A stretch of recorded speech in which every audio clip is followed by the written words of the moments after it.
Hello, my name is Younchan Nam, and I'm from CKF, Connect Key Foundation of Book Club. Today, I'm going to talk about the four stories in Aesop's Fables. The first story is called The Wolf and the Lamb. One day, a wolf and a lamb happened to come at the same time to drink from a brook that ran down the side of the mountain. The wolf wished very much to eat the lamb, but meeting her as he did, face to face, he thought he must find some excuse for doing so. So he began by trying to pick a quarrel, and said angrily, "How dare you come to my brook and muddy the water so that I cannot drink it? What do you mean?" The lamb, very much alarmed, said gently, "I do not see how it can be that I have spoiled the water. You stand higher up the stream, and the water runs from you to me, not from me to you." "Be that as it may," said the wolf, with a snarl, "you are a rascal all the same, for I have heard that last year you said bad things of me behind my back."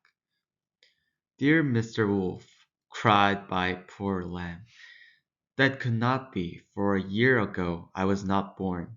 I am only 6 months old." Finding it no use to argue any more, the wolf began to snarl and show his teeth.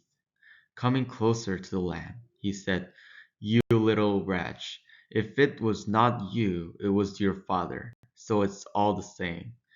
And he pounced upon the poor lamb and ate her up.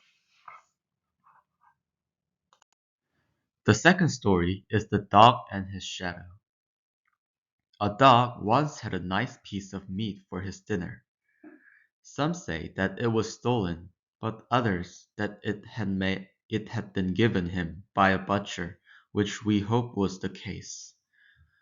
Dogs like best to eat at home, and he went trotting along with the meat in his mouth, as happy as a king. On the dog's way there was a stream with a plank across it.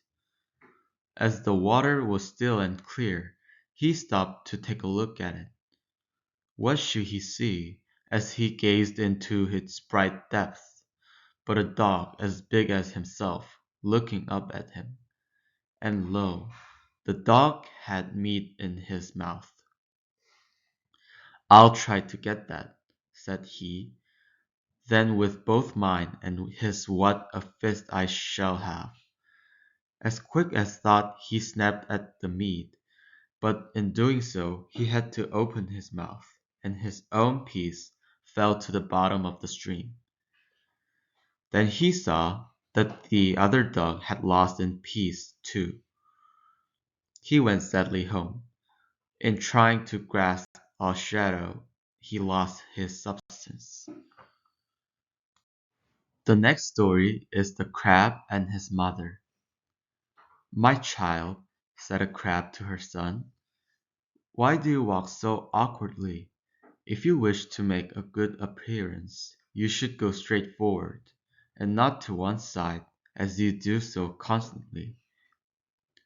"I do wish to make a good appearance, mamma," said the young crab, "and if you will show me how, I will try to walk straight forward."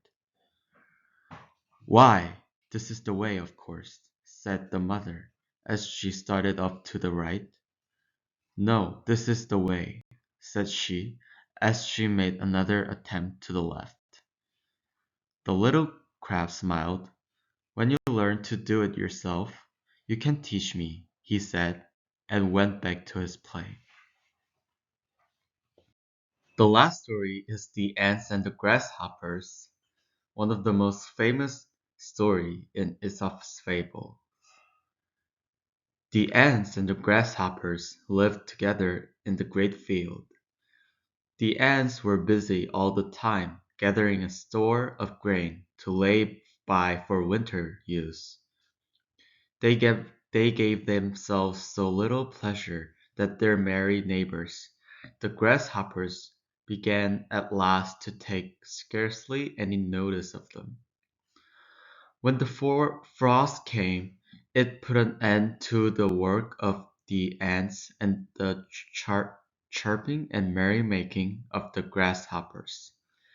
But one fine winter's day, when the ants were employed in spreading their grain in the sun to dry, a grasshopper who was nearly perishing with hunger chanced to pass by. "Good day to you, kind neighbor," said she. "Will you not lend me a little food? I will certainly pay you before this time next year." "How does it happen that you have no food of your own?" asked an old ant. "There was an abundance in the field where we lived side by side all summer, and your people seemed to be active enough. What were you doing, pray?" "Oh," said the grasshopper, forgetting his hunger, "I sang all the day long and all the night too." "Well then," interrupted the ant, "I must not deprive my own family for you. If grasshoppers find it so gay to sing away the summer, they must starve in winter." And she went on with her work, all the while singing the old song: "We ants never borrow, we ants never lend."